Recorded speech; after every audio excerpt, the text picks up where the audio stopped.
So this is going to be the last segment of the official lecture, and then I will also link into the playlist some short summaries of protein secretion and intracellular digestion, and then, as promised, some sketches of cells and identifying different parts, the parts that I want you to know for the exam and for the post-quiz. So we're going to finish up chapter 4 in this segment. So what you see here on this slide, what is called endosymbiosis, is a concept, and it's very well supported and well accepted in biology. It's the concept of how the first eukaryotic cells formed way back in evolution. So we're talking about 1.5 billion years ago. Prokaryotic cells first appeared 3.5 billion years ago. I'm going to say 3.5 BYA. That means billion years ago. That's when the first prokaryotic cells are believed to have first appeared on Earth.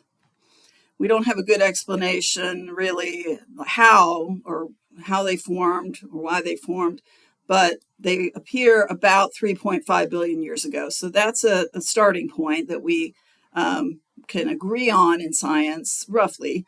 And about 1.5 billion years ago, again, roughly, we start seeing the first evidence of eukaryotic cells. So there's a big gap there. 3.5 billion years ago is the appearance of prokaryotic cells, and they diversified and spread. And then 1.5 billion years ago, we see evidence of eukaryotic cells. So the question has always been how, is there any way we can figure out how eukaryotic cells formed? And the evidence leads us to this theory of endosymbiosis, which explains that the first eukaryotic cells were actually two or more prokaryotic cells where one of them engulfed another, and then they live together in this symbiotic relationship. So you have one cell living inside of another cell. And that probably happened multiple times in a couple different ways. And there are different ideas and there's different data for different lineages. But the main point is that endosymbiosis is this concept of how the first eukaryotic cells formed. And it's the idea that one cell engulfed or took in another cell, and then they began to live dependent on each other. And so in this picture, you have different ways that this might have happened. One concept is that you have a large cell, probably an archaean, remember domain archaea, and it took in some other organisms, proteobacterium and cyanobacterium, and then maybe another archaean. And so the combination of these living together creates the first, or is the ancestor of the first eukaryotic cells. And there could be it could have happened a couple different times in different combinations, but this is our basic idea of how the first eukaryotic cells came to be. There is a lot of data that supports the general concept of endosymbiosis. There is certainly missing data where we can't narrow it down exactly to how everything happened, but there is good evidence to support the idea that somehow this is what happened. And part of the evidence is that the mitochondria and the chloroplasts that are in cells today still contain their own ribosomes and chromosomes, as if it's like a relic or a remnant of their ancient ancestral bacterial relatives. And so I'm not going to present a lot of evidence here, but just the concept of endosymbiosis, which is the idea that eukaryotic cells formed from different prokaryotic cells living in a symbiotic relationship. We still see, there are still on Earth today examples where one organism will live inside of another cell.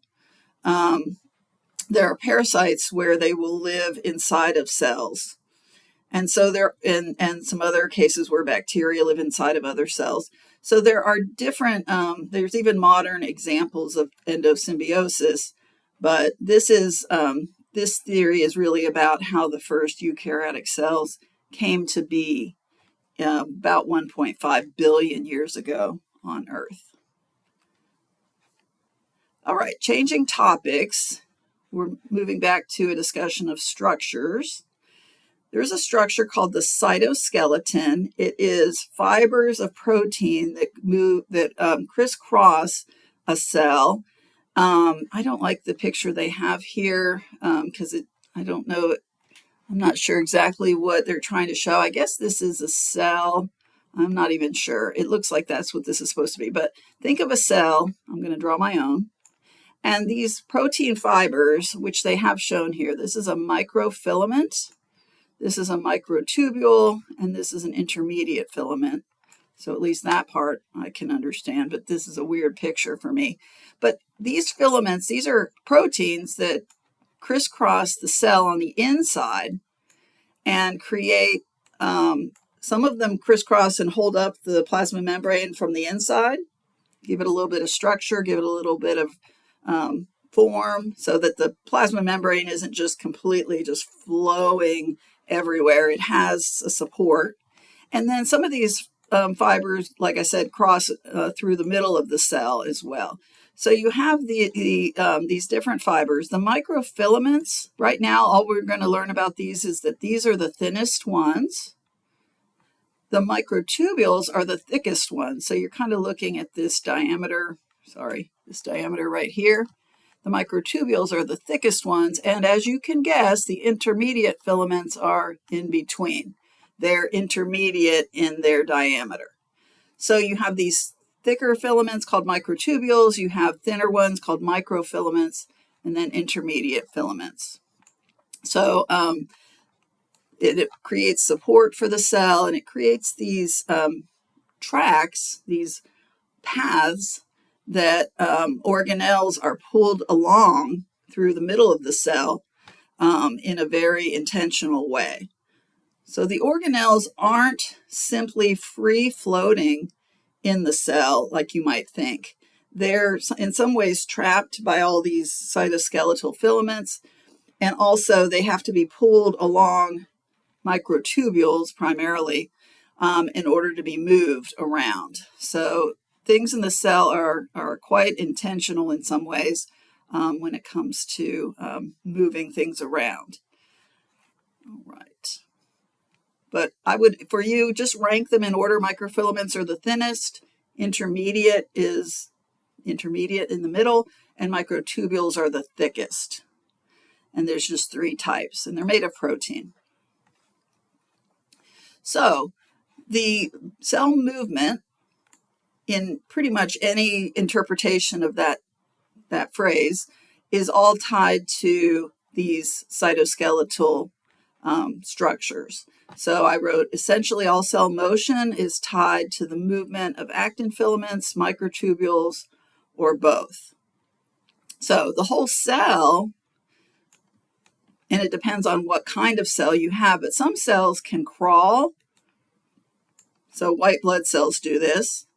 Amoeba does this, but what they do is they can build their actin microfilaments in a very parallel way, and the cytosol will flow along those grooves or along those tracks, and that causes the cell to sort of move forward. But in another way, we have these structures called flagella. You remember from when we were talking about prokaryotes. Eukaryotes also have flagella, and it's like a tail that extends out of the cell, but it can move the cell through a liquid environment. And short little structures, just like flagella, but very short, they're called cilia. So both cilia and flagella are these extensions out of the cell that can move to allow the cell to swim. So inside the cell, movement of things according to microfilaments. outside the cell, these cilia and flagella are moving the cell. That's really microtubules in there. And then within the cell, the vesicles move along those microtubule tracks with the help of what's called a motor protein. So a motor protein is a little engine, I guess you could say, that latches onto an organelle and then also pulls that organelle along one of these microtubule tracks. So anything regarding cell movement, you're going to have the involvement of these cytoskeletal fibers. And then this slide, we're looking at some things outside the cell. Most cells have a cell wall, most types of cells. So plant cells have a cell wall that would be outside or extracellular, just past the cell membrane on the outside surface. Fungus have a cell wall, bacteria have a cell wall, but animal cells don't have a cell wall. But that doesn't mean that they don't have something just outside of the plasma membrane. They have what's called the extracellular matrix. And matrix means it's just a mixture of different things, but it's all connected on the outer surface of the cell. It's not as rigid as a cell wall, and it's mainly protein. The main thing that animal cells have in their extracellular matrix is collagen. So these collagen fibers stretch on the outside surface, and they don't not only go across one cell, they go across several cells, and then many of them laid out. It connects the whole tissue together, and it helps to hold the cells together. It's not as rigid as a cell wall, but it still gives a certain amount of structure and support to the tissue. Because remember, a tissue is more than one cell connected together by collagen in the case of animal cells. So typically, if you have a tissue from an animal and you want to sort of very carefully separate the cells apart, what you do is you need to get something that can break down the collagen, and that will break down the connections between the cells, and then you can separate that tissue into individual cells. And there are things you can use in the laboratory that break down collagen. And so it separates the cells in the tissue, but it doesn't do anything else. It doesn't harm the cells in any other way. So collagen is the most common in the animal tissues. And our last slide, between cells, whether it's animal cells or plant cells, even fungus and, fungus do have this too, but we're going to talk about animal cells and plant cells primarily. Multicellular organisms that are animal cells, that are animals or plants. Between their cells, not only do they have these materials that hold the tissues together, but they also have little passageways, little connections, cell-to-cell connections. Some of them allow the movement of molecules directly from the cytosol of one cell into the cytosol of the neighboring cell. And some of them are just simply connectors that help to hold the two cells together. So these are called junctions or connectors. And in animal cells, we have a couple different types. We have gap junctions, desmosomes, and tight junctions. A gap junction is actually like a pore where materials can go from one cell to another cell directly through that channel. Desmosomes and tight junctions are just connectors that just hold the two cells together, but there's no pore, there's no passageway between cells that's created from those structures. And like the gap junctions in animal cells, plasmodesmata are the equivalent connections in plant cells. Those are pores that allow materials to go straight between cells. So these are cell-to-cell connectors, or what we call junctions in biology. Junctions. So some of the junctions just connect the cells together, hold them together, and some of the junctions actually allow for the passage of material between two cells. All right. So that is the end of chapter 4, and I will have a few more extras tagged on to this playlist. So if you want to watch those as needed.